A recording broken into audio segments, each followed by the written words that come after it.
João capítulo 13, versículo 15 até o versículo 17. Eu estava a semana inteira meditando numa palavra para compartilhar com a igreja hoje. Eu acho que até por conta aí do momento que a gente está vivendo também, eu tinha uma mensagem, eu cheguei até a falar com meu filho de um tema da mensagem que eu pretendia estar pregando. Aí quando chegou ontem, minha gente, eu vim aqui de manhã na oração e falei assim: Senhor, não deixa eu pregar as coisas que me vêm na cabeça porque eu quero pregar, não. Me direciona para pregar a tua palavra. Aí voltei para casa à tarde, quando fui pegar a mensagem, falei: esta é a mensagem. Uau, isso aqui vai ser bom, vai quebrar as estruturas de muita gente. Aí quebrou a minha, porque a palavra perdeu totalmente sentido. Só quando você pega assim, você começa a ler, fala: mas isso aqui não tem nada a ver. E aí, orar ao Senhor, eu falei: Senhor, eu preciso de uma outra palavra. E então me veio ao coração esta palavra que eu quero compartilhar com vocês nesta noite, que é sobre Jesus, o nosso melhor exemplo. Amém? Olha o que diz a Bíblia: eu dei o exemplo para que vocês façam o mesmo que eu fiz. Eu afirmo a vocês que isto é verdade. O empregado, ele não é mais importante do que o patrão. O mensageiro não é mais importante do que aquele que o enviou. Já que vocês conhecem esta verdade, serão felizes se a praticarem. Amém? Podemos orar ao Senhor? Você deseja nesta noite ouvir uma palavra da parte de Deus ao teu coração? Então ora comigo, em nome de Jesus Cristo. Senhor, nós estamos reunidos na tua presença e durante este momento de louvor, de adoração ao teu nome, nós somos gratos porque o Senhor já tem se revelado e falado conosco. Mas quero te pedir, Senhor, mais uma vez, debaixo da tua graça, que o teu Espírito Santo venha usar a minha vida nesta noite para trazer uma palavra ao coração do teu povo, Senhor. Uma palavra segundo a tua vontade, uma palavra que traga paz, que traga alegria, restauração, Senhor, sobre a vida da tua igreja que está aqui presente no templo, e também aos nossos irmãos e irmãs que não puderam estar aqui conosco, mas de onde eles se encontram, estão acompanhando esta reunião. Que o Senhor nos abençoe a todos, no nome de Jesus. Amém. Podemos assentar. Meus irmãos, em nossa vida secular, na nossa vida no dia a dia, nós estamos sempre procurando alguns modelos pessoais, alguns exemplos de vida de pessoas que possamos seguir, que possamos copiar, modelos de conduta, modelos de família, modelo profissional, modelo ministerial. A verdade é que a gente está sempre olhando para as pessoas, procurando enxergar nelas alguma qualidade que nós consideremos relevante a ponto de querer copiá-las. E isto acontece de duas maneiras: voluntariamente e involuntariamente. Involuntariamente, geralmente acontece quando você passa a conviver com certas pessoas, por exemplo, na vida profissional, né? Você trabalha todos os dias ali sempre com o mesmo grupo de pessoas e de repente, sem que você perceba, você começa a mudar o jeito de falar, o jeito de se comportar, de se relacionar. E se você olhar no espelho, você vai ver que você está imitando alguém que faz algo parecido. E voluntariamente, isso acontece quando realmente a gente pesquisa, quando a gente identifica alguém. E isso acontece muito no mundo das celebridades, né? Que as pessoas ficam procurando algum personagem que eles considerem ilustre para depois querer imitar, seja nas vestimentas, seja na conduta, no jeito de ser e por aí afora. quando a gente olha para a Bíblia, e agora falando para a igreja, esta verdade também se aplica a nós. Porque nós que somos cristãos, nós estamos sempre procurando modelos que possamos copiar, modelos que possam nos ajudar de alguma maneira a ser cristãos melhores. Então, quando a gente vai para a Bíblia, por exemplo, existem irmãos. Eu não vou falar qual que é o meu personagem bíblico favorito, porque aí vocês vão começar a traçar o meu perfil, né? A minha personalidade, falar, o pastor tem muita coisa a ver com esse personagem. Mas a verdade é que isso é comum acontecer. Você se identifica com um personagem na Bíblia e de repente você começa a buscar nele qualidades que possam ser aplicadas também à sua vida. Mas a verdade, queridos, é que todos os personagens bíblicos, por melhores que eles tenham sido no seu tempo, eles eram falíveis. Todos eles tinham algumas falhas. E o perigo de copiar alguém, outra pessoa, é que a gente pode também acabar incorrendo nos erros da pessoa. Ao invés de copiar só as qualidades, sem que a gente perceba, a gente começa também a copiar algumas deficiências. Então, quando a gente vai para a Bíblia, a gente vai perceber que se nós queremos algum modelo, algum padrão, né, de comportamento que a gente possa seguir e dizer assim, uau, este é um exemplo de vida a ser seguido, é o exemplo de Jesus.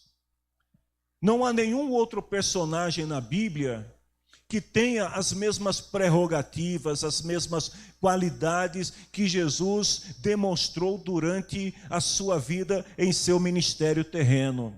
E o exemplo de vida de Jesus é tão importante na construção da nossa identidade cristã e até mesmo da nossa vida pessoal, que Jesus ele é um exemplo para ser seguido, não apenas no campo da religiosidade, ou seja, do nosso relacionamento com Deus. Eu quero me relacionar melhor com Deus, eu vou olhar para Jesus, eu vou ver na vida de Jesus, em seus ensinamentos, como que eu posso melhorar este relacionamento com Deus. Mas a vida de Jesus também é muito importante no campo da filosofia de vida, porque ele ensina muitas coisas que mesmo a pessoa descrente, mesmo a pessoa que não compreende, não aceita a fé cristã, né, a mensagem do Evangelho como está exposta, a pessoa acaba também adotando alguns princípios que Jesus ensinou. Então é sobre isso que eu quero falar com vocês nesta noite, né? Quando Paulo está escrevendo lá sua carta à igreja de Éfeso, por exemplo, Efésios capítulo 5, versículo 1 até o 5. Paulo, ele dá um conselho para os crentes de Éfeso. Ele fala assim, olha, vocês se tornaram filhos amados de Deus, vocês aceitaram a fé em Cristo, por Cristo, vocês se tornaram filhos de Deus. Então convém que vocês imitem as qualidades de nosso Pai Celestial e de Jesus Cristo. Então Paulo ele fala assim, vocês filhos queridos de Deus, ou vocês são filhos queridos de Deus, vocês devem ser como Ele. Você já parou para pensar, o que é ser como Deus? Você consegue imaginar? Tem muita gente por aí que acha que é Deus, mas o que é ser como Deus? Gente, vou ser sincero para vocês, é humanamente impossível. Porque Deus está num plano muito superior ao nosso, e por mais que a gente se esforce, não tem como ser como Deus se a gente não aprender através do verbo encarnado de Deus, que é Jesus Cristo, que é a representação do próprio Deus entre a humanidade. Ele falou isso para os discípulos, quando Filipe falou assim, Senhor, mostra-nos o Pai, ou seja, a gente quer ver como que Ele é, a gente quer aprender. Jesus falou assim, quem me vê, vê também o Pai. Então, olha o que Paulo fala, que a vida de vocês seja dominada pelo amor, assim como Cristo nos amou e deu a sua vida por nós. Quem é a referência? Quem é a revelação de Deus para a humanidade? Como é que eu posso tentar ser como Deus? Se eu olhar para Jesus. se eu procurar ver na pessoa de Jesus as qualidades que Deus quer que os seus filhos tenham. Então Paulo, ele fala assim, olha, que Cristo nos amou, deu a sua vida por nós como oferta de perfume agradável e sacrifício que agrada a Deus. E aí ele continua e fala, e vocês fazem parte do povo de Deus. Aí Paulo, ele abre aqui um parêntese enorme entre os versos 3 e 4, para falar um pouco sobre o que significa fazer parte do povo de Deus. O que é ser como Jesus? Ele fala assim, olha, qualquer tipo de imoralidade sexual, indecência, cobiça, não pode nem mesmo ser assunto de conversa entre vocês.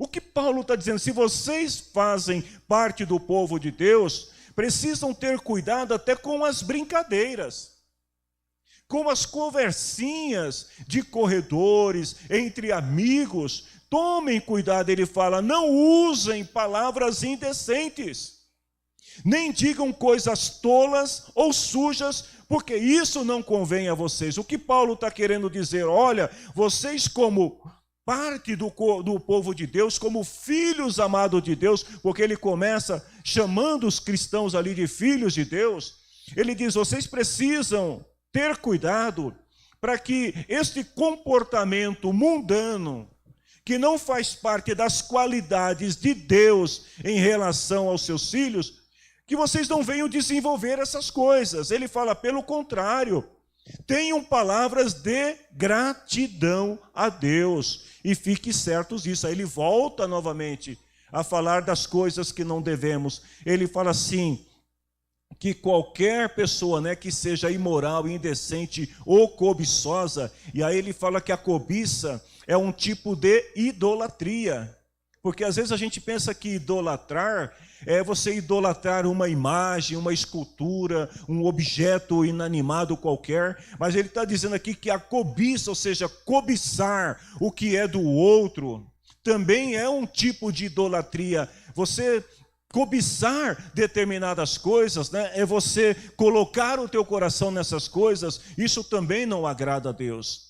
Na igreja de Tessalônica, e aí nós estamos estudando aqui na escola bíblica pela manhã, as cartas de Paulo a Tessalônica. Hoje foi uma aula muito interessante, porque hoje nós falamos muito sobre a questão de xenofobia, de preconceitos, principalmente entre cristãos, com base nas Escrituras. Então vejam que Paulo, ele está orientando os cristãos de Tessalônica e dizendo para eles assim, olha, vocês precisam seguir o exemplo de Jesus. E precisam também olhar para os pais da igreja, para os apóstolos, e através do testemunho de Jesus e dos apóstolos, que vocês também procurem dar bom testemunho para ser exemplos para outras pessoas. É claro que você vai me dizer assim, pastor, mas nem todo apóstolo, nem todo líder religioso é um exemplo a ser seguido. Por isso que Paulo começa dizendo, olha primeiro para Jesus. Porque se você olhar para o exemplo de Jesus e depois você olhar para o teu líder, seja o seu líder de ministério, seja o seu pastor, e você olhar e falar assim, não, peraí, esse exemplo não está condizente com o exemplo de Jesus, então fica com Jesus. Olha o que Paulo fala, vocês seguiram nosso exemplo e o exemplo de Jesus. E aí no versículo 7 ele fala, vocês se tornaram um exemplo para todos os cristãos da província da Macedônia Caia. Ou seja, os apóstolos olham para Jesus, a igreja olha para Jesus e para os apóstolos, e as pessoas que estavam distantes olham para a igreja, olham para os apóstolos e olham para Jesus. E aí Paulo fala assim, vocês se tornaram um exemplo. Aí eu lanço uma pergunta para nós aqui nesta noite, é para a gente refletir sobre isso e ir para casa pensando a este respeito. Você tem sido um exemplo para as outras pessoas com quem você se relaciona? Você tem sido um exemplo para outros cristãos que te acompanham? Seja numa amizade, seja apenas de ouvir falar. Hoje com esta interação que existem nas redes sociais? Você tem sido um exemplo para os teus seguidores no Insta, me ajuda aí, gente, Twitter, o que mais? Facebook, né? Ainda existe, né, gente? Então, você tem sido um exemplo? As pessoas, quando olham para você, para os teus posts, para as tuas imagens, eles dizem assim: uau, este é um exemplo que eu devo seguir. A gente precisa tomar muito cuidado com o nosso comportamento, porque se nós falamos que somos de Deus, eu não estou falando aqui de radicalização de usos e costumes, eu estou falando aqui de qualidades cristãs que nós precisamos desenvolver e as pessoas precisam enxergar isso em nós, porque senão não seremos cristãos. Então vamos ver alguns exemplos que Jesus nos ensinou e que nós podemos seguir. Primeiro, Jesus, em toda a sua vida terrena, conservou-se puro diante de Deus. Como assim? Paulo diz em 2 Coríntios, capítulo 5, versículo 21, que Jesus, mesmo vivendo entre humanos, como humano, ele não pecou, não havia pecado nele. Eu não estou dizendo aqui que você vai chegar neste nível tão elevado porque você já nasceu em pecado e nós vivemos sob o jugo do pecado. Mas quando a gente olha para Jesus, a gente aprende com ele como viver longe do pecado.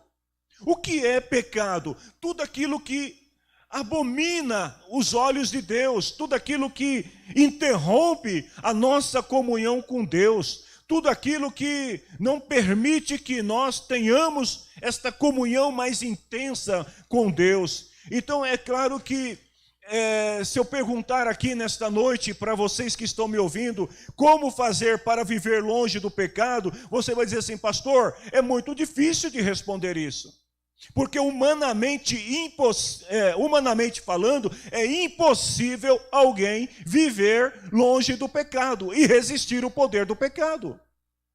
O que eu quero dizer para você é que você sozinho não consegue, porque a tua humanidade já está sob o domínio do pecado. Então pode ser que, mesmo você sendo um cristão, se você não vigiar, se você não estiver atento o tempo todo, sabe? Ficar o tempo todo. Jesus falou: orem e vigiem, mas contudo vigiem. Se você não vigiar o tempo todo, você pode ter alguma área vulnerável na sua vida e, sem perceber, acabar pecando contra o Senhor. Mas se nós estivermos ligados em Cristo e Jesus estiver em nós, a gente vai aprender com Ele como lidar, como lutar e como resistir contra o pecado. Por isso que Jesus tem que ser o exemplo. Por isso que Jesus ele tem que ser o Senhor. Lá em 1 João capítulo 3, versículos 5 e 6, João fala assim, que Jesus veio para tirar os pecados. Porque nele não há pecado. Ele é único. Nenhum ser humano pode querer comparar-se a ele. Ele é único. Mas ele diz assim: aquele que vive unido com Cristo não continua pecando. Por quê? Porque quando a gente olha para Jesus, para o seu exemplo de vida, que ele viveu também como nós, como ser humano, a gente aprende que nós podemos estabelecer limites em nossa comunhão, em nosso relacionamento com Deus e evitar que vivamos sob o domínio do pecado. Jesus ensinou como vencer. Lá em 1 Pedro 2, 21, Pedro fala assim, que Jesus deixou o exemplo para que sigam os seus passos. E aí eu lanço uma pergunta para você. Se alguém, por acaso, te xingar, vamos dizer que você está passando na rua e de repente alguém te confundiu com outra pessoa. E aí alguém, eu vou falar para você, irmã, alguém pegar e te confundir, né? E falar alguma palavra de ofensa para você, o que você faz? Você chora, você corre ou você parte para cima e já resolve ali na hora? Como é que Jesus agiria? O homem nem precisa falar, né? Porque o homem não precisa nem falar nada. O que você falou? Não, eu não falei nada. Você falou sempre que eu ouvi. Não, mas eu não falou. É assim ou não é? Aí eu pergunto, nós estamos seguindo o exemplo de Jesus? Olha o que Pedro fala. Jesus não cometeu pecado, não disse uma só mentira. Eu não estou dizendo que alguém aqui está falando mentira, tá, gente? É claro que a gente, né? Mas Pedro está lembrando que Jesus não cometia mentiras. Quando foi insultado, o que ele fez? Não respondeu com insultos. Quando sofreu, não ameaçou, mas pôs a sua esperança em Deus, o justo juiz. Então resistir ao pecado, olha, eu estava meditando nessa palavra, e se alguém discordar de mim, sinta-se à vontade. Mas me veio um pensamento, e eu fiz questão de escrevê-lo para não esquecer, que diz o seguinte: resistir ao pecado não significa, presta atenção, resistir ao pecado não significa que você não tem intenção. Uau, isso é muito sério. Resistir ao pecado não significa que você não tenha intenção. Lembra daquela passagem? Irai-vos, mas não pequeis? Mas que, mesmo quando há intenção de pecar, se você está em Cristo, você é capaz de neutralizar toda forma de pecado e colocar a sua esperança em Deus. Isto é ser cristão. Não quer dizer que aqui na sua cabecinha, de vez em quando, não vai vir algum vento diferente, algum pensamento contraditório. Não quer dizer que, às vezes, sem que você queira, você vai dizer alguma palavra que não deveria. Não é isso. Mas é que mesmo quando vem a intenção, se você está em Cristo, o Espírito Santo te faz entender que aquilo não agrada a Deus, há tempo de você neutralizar toda forma de pecado em sua vida, colocando a sua esperança em Deus, vejam bem, que julga todos com justiça, e sabe o quanto você se esforçou para não ceder ao pecado. Sabe, aquela vontade de revidar, aquela vontade de partir para o tudo ou nada, aquela vontade de mostrar quem grita mais. Mas aí você se esforça, e lá dentro você fala: Senhor, toma conta das minhas mãos, toma conta da minha mente, Senhor, não deixa, me segura, Senhor, não me deixa ir, sabe? O baixinho, o valente, que me segura, senão eu vou. Você ora e fala: Senhor, me segura. E aí Deus olha e se agrada de você, porque Deus é justo. E Ele percebe que você se esforçou, que você lutou para não ceder. Tem um hino na harpa cristã, hino 75, que diz assim: tentado, não ceda. Ceder é pecado. Melhor e mais nobre será triunfar. Ou seja, você vai ser tentado. Você vai ser tentada. Você vai ser pressionado. O pecado vai bater à tua porta. Aquilo que não presta vai tentar sempre te afastar de Deus. Mas você precisa se esforçar, olhando para o exemplo de Jesus, e não permitir que estas coisas más, há um ditado que diz assim, que você não pode permitir que os passarinhos façam ninhos sobre a sua cabeça, ou seja, você não pode permitir que o pecado venha contaminar a tua consciência e venha dominar a sua vida. Você tem o controle. Quando a gente faz jejum, não é isso? Jejum, o que é? É autocontrole, é disciplina. Segundo, Jesus foi um exemplo de pessoa acessível, amorosa. Jesus era agradável, irmãos. Jesus, ele sempre tinha tempo para as pessoas. Jesus estava sempre disposto a ouvir quem quer que fosse. Tem uma vez na Bíblia, está lá em Marcos capítulo 5, 24, que Jesus estava indo todo apressado para a casa de um homem importante chamado Jairo, e Jesus está indo, a multidão tudo indo atrás de Jesus e tal. De repente uma mulher toca em Jesus. Vocês conhecem bem a história. Jesus não repreende a mulher, né? Jesus não fala: você está me atrapalhando, estou com pressa. Jesus não ofende a mulher. O que ele faz? Ele demonstra respeito, amor pela mulher. Ele para. Jesus dá atenção para a mulher e ele fala assim: filha, fica tranquila, que ninguém vai brigar com você, você está curada, porque você teve fé. Vá embora para casa, você está livre do seu sofrimento. E a mulher foi curada.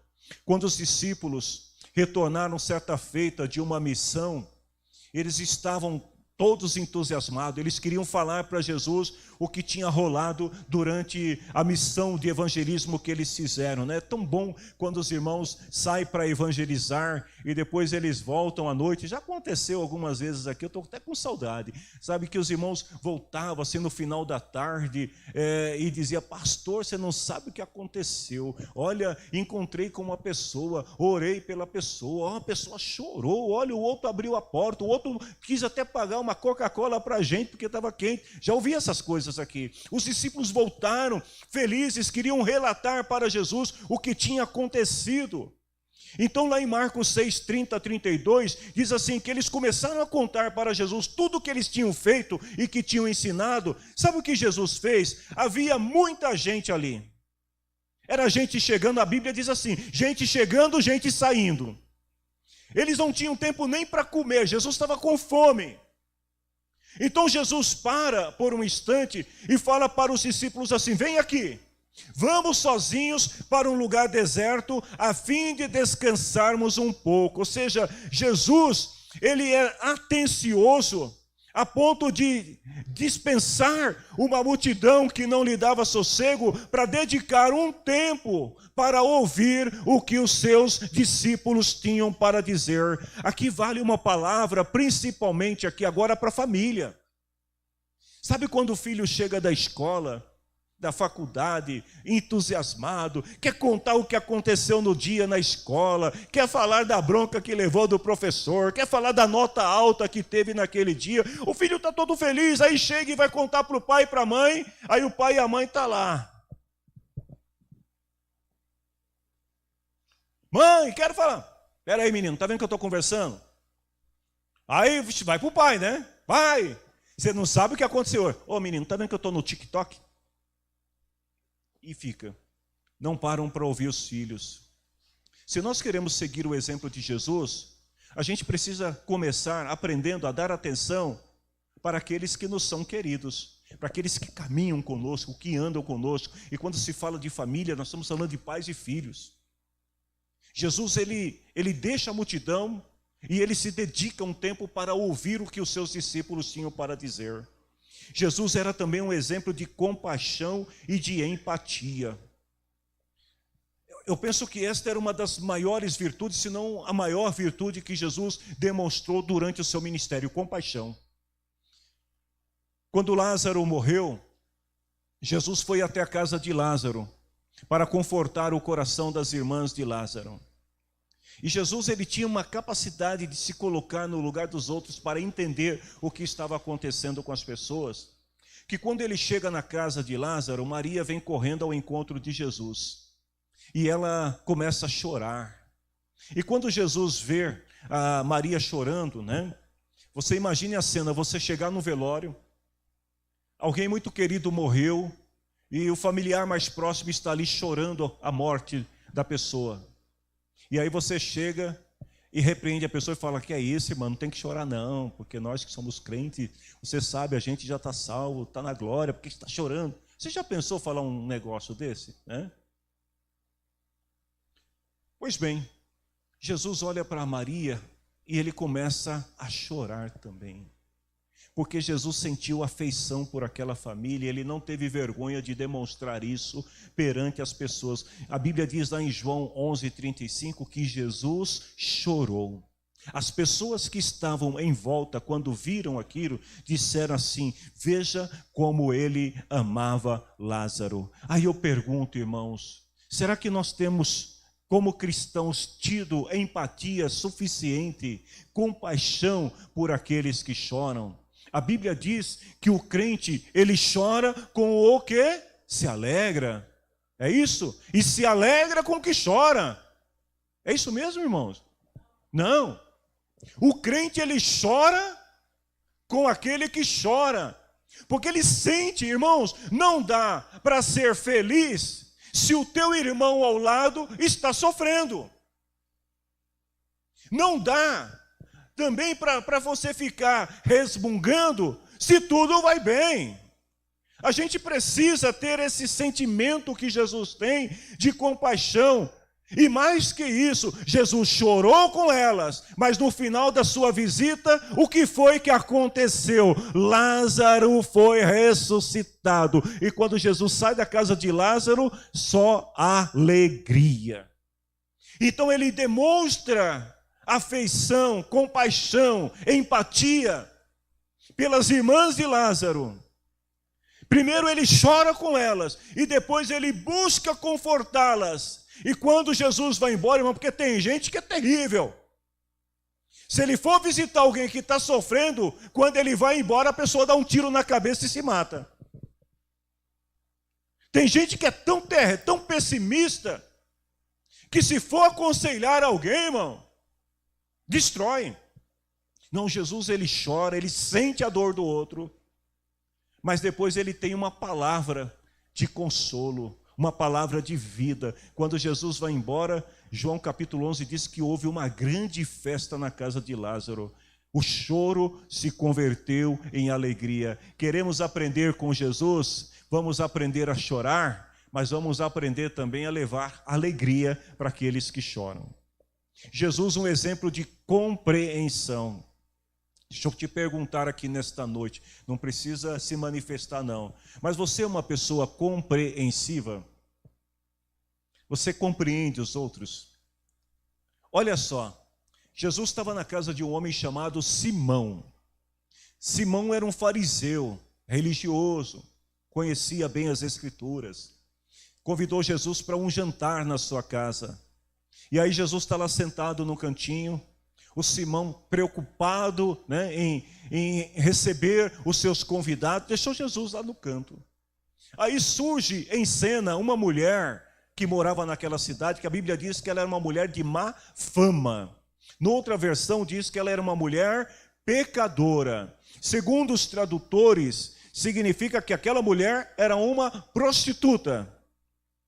Então ela está num ambiente de pessoas religiosas, de pessoas que de boa índole, mas ninguém se preocupou em recepcionar Jesus devidamente.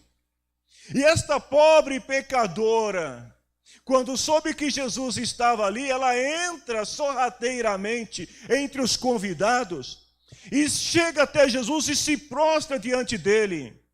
E ela começa a chorar, porque quando ela está diante de Jesus, ela sente o peso do seu pecado, ela sente o peso de toda a maldade que estava no seu coração, de tudo aquilo que ela estava sofrendo. Irmãos, porque às vezes a pessoa acha que quem está pecando não sofre.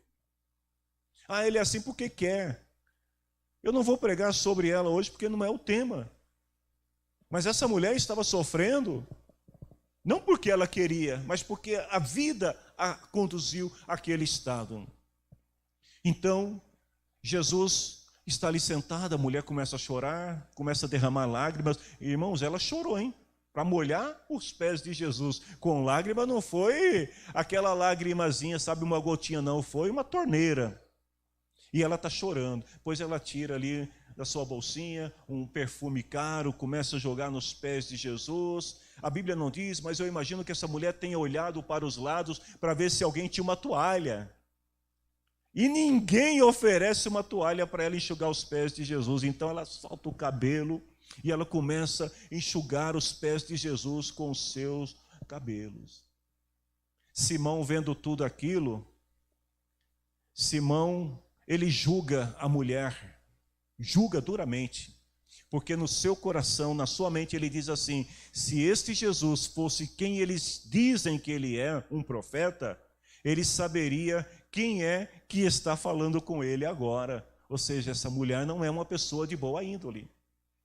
Mas Jesus, conhecendo o coração de todos eles e para surpresa de todos eles, Jesus olha para a mulher e, diferente de Simão, ao invés de julgá-la pela sua condição, ao invés de julgá-la pelo que ela era aos olhos da pessoa pecadora, Jesus diz para ela assim: filha, os teus pecados estão perdoados. A tua fé te salvou. Pode ir embora para casa em paz, porque aos meus olhos você é a pessoa mais decente aqui desta reunião. Jesus era compreensível, irmãos. Jesus era um modelo de imparcialidade, de respeito pelas pessoas. A Bíblia fala de um discípulo chamado de discípulo amado, João. Ele era o mais novo entre os discípulos. João devia ter, quando Jesus o chamou, segundo alguns historiadores, João era adolescente quando ele começa a seguir Jesus. Aliás, alguns historiadores dizem que os discípulos de Jesus, o mais velho era Pedro, que já era casado, que tinha 20 e poucos anos. O resto era tudo garotada ainda, meninos novos que estão servindo Jesus, e João é o caçulinha da turma. Então Jesus tem um apreço, tem uma afeição, um carinho muito especial por João. Jesus, a Bíblia fala que ele era o discípulo amado, porque João vê também em Jesus uma figura paterna, a figura de alguém que o acolhe, que o ajuda, que o instrui. E certa vez eles estavam num jantar de ceia, e de repente Jesus fala assim: olha, dentre vocês que estão sentados aqui na mesa, um de vocês é filho do diabo. Imagine o olhar deles naquele momento. E João, o queridinho do mestre, já vai logo perguntando: Senhor, sou eu? E aí Jesus não diz para João assim: não, João, você é meu querido, você é chegado, você está fora, eu estou falando dos outros. Não, Jesus, ele é imparcial. Ele trata todos do mesmo modo, e Jesus fala assim: não, entre vocês, um dos que estão sentados aqui na mesa vai me trair. Aí lá em João 13, 23 é interessante, porque diz assim, que ao lado de Jesus estava sentado quem Jesus amava. Então todo mundo olha para o João, o caçulinha, e fala assim: deve ser ele. Porque Jesus tratava todos iguais. Quando Jesus escolheu Pedro para ser o líder dos discípulos, João estava do lado de Pedro. Aí eu pergunto para vocês, quem era o mais amado? João. Qual dos discípulos que, quando Jesus foi crucificado, estava ao lado da mãe de Jesus ao pé da cruz? Pedro? Não. Quem foi? Tiago? Quem era? João. Então João era a pessoa mais credenciada pelo relacionamento, pela amizade, pelo respeito, pelo carinho que o mestre tinha por ele. E ele, pelo mestre, João era o mais credenciado para ser o chefe dos apóstolos. Mas está lá o Pedro, o cara que traiu Jesus, o cara que foi chamado de endemoniado por Jesus, está junto com João. E aí Jesus chama Pedro e pergunta: Pedro, você me ama? Vocês conhecem a história? Depois de 3 vezes, Jesus fala para ele assim: então você vai apacentar as minhas ovelhas, você vai ser o líder. E aí Pedro, João 21, 20, diz que Pedro virou para trás e viu que o discípulo que Jesus amava estava atrás dele. E o Pedro se sentiu meio ali: mas peraí, eu não sou o melhor. O melhor é o outro. E aí ele pergunta para Jesus assim: Senhor, mas e esse aqui? Foi o cara que mais te serviu, foi o cara que mais esteve do teu lado, foi o cara que esteve no pé da cruz com a tua mãe, que assumiu a tua mãe. E ele, como é que fica? E tem mais um detalhe: alguns historiadores dizem que João, o evangelista, embora poucos pregadores falam sobre isso, mas dizem que João era primo de Jesus, porque ele era filho de Salomé. E Salomé era prima de Maria. Então João, assim como João Batista, João o evangelista também era um primo de Jesus. Era parente do homem. Tinha todas as prerrogativas para ser. Aí Jesus vira para Pedro e fala assim: se eu quiser, Pedro, que ele viva até que eu volte, ele vai viver. Agora, o que você tem a ver com isso? Uau, que pancada, né, irmãos? Se eu te escolhi, por que você está falando que tem que ser o outro? Quantas vezes a gente se vê nessa situação? E Jesus, ele não olha para os teus erros. É isso que eu quero que você entenda. Não importa se você negou Jesus. Não importa se você, no momento da sua vida, deixou o diabo te usar, porque Pedro deixou. Não importa se em algum momento da sua vida você falhou. Se ele te escolheu e ele conhece o teu coração, é você. Esquece o outro, porque no reino de Deus não existe chegadinho, existe chamados, escolhidos, vocacionados pelo Senhor. Então é Deus que escolhe. Precisamos aprender isso com Jesus. Porque na igreja, os líderes não são os mais chegados do pastor. Na igreja, os líderes são aqueles que Deus escolheu segundo o seu propósito, igreja. Entenda isso. Nós queremos aprender com Jesus, então precisamos ser imparciais e aprender a separar parentesco, amizade, recursos do chamado, porque são coisas distintas. Jesus é o exemplo de um bom amigo.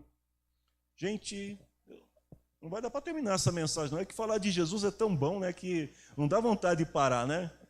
Mas Jesus é um exemplo de amigo, porque Jesus nunca se afastou dos seus amigos quando eles cometeram erro.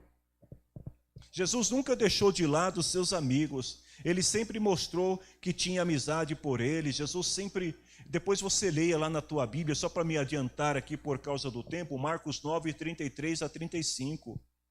Os discípulos estavam discutindo no caminho, queriam saber quem seria o mais importante, quem deveria liderar depois que Jesus partisse, e Jesus chama eles de um lado e conversa com eles. Jesus se mostra amigo, companheiro deles. Em sétimo lugar, Jesus é um exemplo de coragem e de determinação. Porque quando a gente olha para Jesus, talvez você já tenha ouvido falar isso, que crente é tudo bobinho. Já ouviu falar isso? Os crentes, né? Crente é assim, a gente pode... Se um crente estiver passando na rua, você pode dar um chute nele que ele não vai fazer nada. É assim que você ouve? Jesus não era isso não, gente. Vocês estão pensando que Jesus era assim? Jesus não era fraco. Jesus não era um sujeito sem vontade, como os atores aí, aliás, os artistas pintam, sabe? Um cara caído, quase morto, né? Jesus não, Jesus era enérgico. Jesus era forte, Jesus era incisivo, Jesus tinha autoridade. Por 2 vezes na Bíblia, Jesus, ele entrou no templo e virou a mesa. Os caras estavam fazendo tudo errado, estavam vendendo coisas dentro do templo. Marcos capítulo 11, 15 a 17, diz que Jesus entrou no templo e começou a expulsar todos que compravam e vendiam naquele lugar. Olha o que Jesus fez. Talvez esse comportamento não tenha nada a ver com o Cristo que você estava imaginando, mas Jesus virou a mesa dos que trocavam dinheiro, chutou a cadeira dos que vendiam pomba, não deixou ninguém atravessar o pátio do templo carregando coisas. Noutra passagem diz que ele pegou o chicote e desceu o chicote em todo mundo. Pela justiça, pela verdade, pela disciplina, pelo respeito, pela reverência às coisas sagradas, Jesus se mostra extremamente enérgico, duro. Não quer dizer que você tenha que ser enérgico para defender coisas erradas, mas para defender a verdade, para defender sua família, para defender seu ministério, para defender sua honra, para defender os dons que Deus te deu, você precisa ter coragem. Precisa às vezes levantar como Jesus fez aqui e falou: vocês estão confundindo a casa de meu pai. Isso aqui não é comércio. E aí depois diz que Jesus ensinava, depois de toda essa, sabe, esta ira santa de Jesus, aí ele reúne o pessoal, senta e começa a falar: pessoal, o negócio é o seguinte, a casa de meu pai é casa de oração, mas vocês estão transformando ela em esconderijo de ladrões. Então Jesus, ele era enérgico quando precisava ser. Quando uma multidão agitada procurou Jesus para aprender, Jesus não teve medo de se revelar e de proteger seus discípulos. Eu tenho um irmão aqui na igreja, irmão, me perdoa, pelo amor de Deus, não vou falar teu nome. Mas um dia eu estava aqui na igreja e chegou um sujeito na igreja, e o sujeito estava meio esquisito, né? Cadê o pastor? O irmão virou já e falou: ele. Apontou. Agora, não dava nem para fugir, não. Só falar: não, eu sou diácono. Não tinha como. Mas se a gente olhar para Jesus, ele não se escondia, não. Ele era o líder, né? E ele estava na linha de frente. Quando as pessoas foram prender Jesus, Jesus chegou para eles e falou assim: quem é que vocês estão procurando? Aí eu penso que o povo disse ali: olha, né, tá na Bíblia, nós estamos procurando Jesus de Nazaré, o profeta e o Messias. Jesus poderia dizer o seguinte, ó, você segue por aqui, vira à direita, depois você vira à esquerda, sobe no monte, desce do outro lado, que ele está lá. E ó, perna para que te quero. Sabe o que Jesus fez? Sou eu. A autoridade de Jesus foi tão grande, a coragem de Jesus foi tão grande, que a Bíblia diz que os caras caíram em terra. Eles não acreditam. Uau, nós estamos diante dele. E aí eles tornaram perguntar para Jesus, né? Nós estamos procurando Jesus de Nazaré. E Jesus ficou bravo com eles e falou, já falei que sou eu. Se é a mim que vocês procuram, então deixe que estes outros vão embora. Jesus não apenas, ele assume o seu papel de defender os seus líderes, como também ele protege, porque ele fala, vocês querem quem? Jesus de Nazaré? Então sou eu. Deixa eles irem embora. Queridos, eu preciso terminar esta palavra. Eu tive que pular muita coisa aqui, porque falar de Jesus é tão maravilhoso. Mas que a gente possa aprender cada dia a seguir o exemplo de Jesus. Eu vejo os cristãos hoje em dia copiando muitos modelos equivocados. Deixa eu te falar uma coisa, por mais que pareça que um cantor e pregador deve ser uma referência a ser seguida, cuidado. Não coloque a tua fé nas pessoas. Não deposite a tua vida nas pessoas, porque as pessoas são falíveis. Olhe para Jesus. Primeiro olhe para Jesus, porque você pode ter certeza que Ele jamais vai nos decepcionar. Jesus é aquele que nos chamou. Pedro fala, 1 Pedro 2,21, Ele chamou vocês para que vocês sigam os seus passos. Ser crente é isto, é seguir os passos de Jesus. Amém? Só quem está disposto a seguir o exemplo de Jesus, se coloque em pé, por gentileza. Eu queria orar com você neste momento. E se você sentisse a vontade para falar com Ele, ore comigo neste momento e fala, Senhor, eu quero seguir os teus passos. Eu quero ser o teu modelo na minha família. Eu quero ser o teu modelo na minha escola. Eu quero ser o teu modelo no meu trabalho. Eu quero ser o teu modelo na sociedade. Eu quero ser como Jesus. Se você quer, feche os teus olhos e ore neste momento. Deus,